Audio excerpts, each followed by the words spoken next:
வருகின்ற சட்டமன்ற தேர்தல் தேச பக்தர்களுக்கும் தேச விரோதிகளுக்கும் இடையிலான தேர்தல் என பாஜக மாநில தலைவர் எல் முருகன் தெரிவித்துள்ளார். கோவையில் கடந்த 1998ஆம் ஆண்டு நடைபெற்ற தொடர் குண்டுவெடிப்பில் 58 பேர் உயிரிழந்தனர். கோவை ஆர்எஸ்புரம் பகுதியில் குண்டுவெடிப்பில் உயிரிழந்தவர்களுக்கு இந்து அமைப்புகள் சார்பில் 23 ஆண்டு புஷ்பாஞ்சலி நிகழ்ச்சி நடைபெற்றது. இந்நிகழ்ச்சியில் கலந்து கொண்டு பேசிய பாஜக மாநில தலைவர் எல் முருகன், இந்து மற்றும் தமிழ் கலாச்சாரத்திற்கு எதிராக திமுக கம்யூனிஸ்டுகள் செயல்படுகின்றனர் என்று குற்றம் சாட்டினார். இந்துக்களை கொச்சைப்படுத்துபவர்கள் மீது புகார் அளித்தும் எந்த நடவடிக்கையும் இல்லை எனவும், திமுக திகாவின் பொய் பிரச்சாரங்கள் முறியடிக்கப்பட வேண்டும் எனவும் தெரிவித்தார். திமுகவினர் வேல் எடுத்திருப்பது இந்து மக்களை ஏமாற்றுவதற்காக எனவும், வெற்றிவேல் யாத்திரைக்கு கிடைத்த பேராதரவு ஸ்டாலின் வேல் ஏந்த வைத்திருக்கிறது என்றும் தெரிவித்தார். தேர்தலுக்காக வேஷம் போட்டுள்ளவர்களின் போலி முகத்தை தெரிந்து கொள்ள வேண்டும் எனவும், திமுக தமிழர்களுக்கும் தமிழ் பண்பாட்டிற்கும் எதிரானது என்றும் தெரிவித்தார். இதற்கெல்லாம் பயப்பட மாட்டோம்.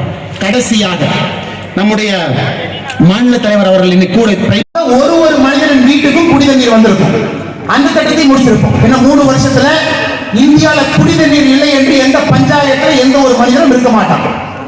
ராமர் கோயிலை கட்டி கும்பாபிஷேகம் பண்ணியிருக்காங்க. இதுவும் நடந்திருக்கு. 2024ல பிஜேபி கிரேட்டர் தென் $2.5 மில்லியன் 20 கோடி ரூபாய் வாங்கிட்டு ட்வீட் போடுறாங்க. இந்தியா நம்முடைய ராணுவ தளபதிகள் கேட்கிறாங்க, புரூக்ஸ் ஆண்டர்சன் ரிப்போர்ட்ல இருக்கு, எங்களுக்கு தளவாடங்கள் வேணும், எங்களுக்கு போர் செய்வதற்கான உபகரணங்கள் வேணும், கொடுங்க கேட்கும் பொழுது போர் நடக்காதுன்னு சொல்லி போர் நடந்த பொழுது நம்ம வீரர்கள் செத்து மடிந்தார்கள். அப்ப நம்முடைய இயக்க நண்பர்கள் RSS நண்பர்கள் போய் நேருகிட்ட கேட்கிறாங்க, நாங்களும் பார்டர் போய் சண்டை போடுறோம் அப்படின்னு. வேற எந்த இயக்கமும் கேட்க கிடையாது. இதற்காக ஒண்ணுமே செய்யாத அப்பாவிகள் மத வெறி பிடித்த இந்த நாட்டுக்கு எதிரான தீவிரவாதிகள் செய்த சதியில நம்மளுடைய சகோதரத்தை சந்திக்க வேண்டியிருக்கு.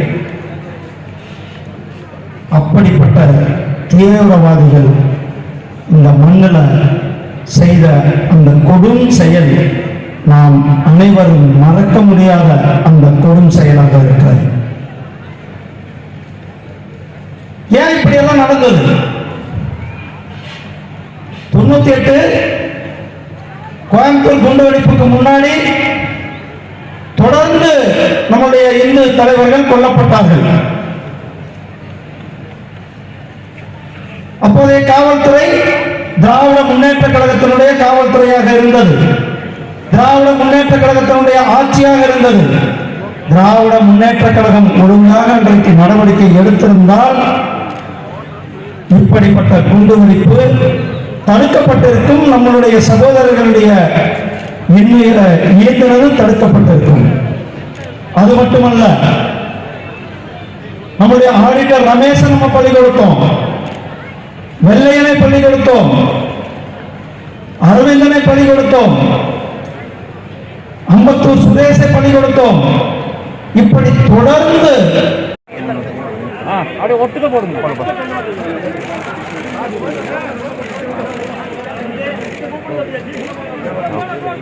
Thank you sir.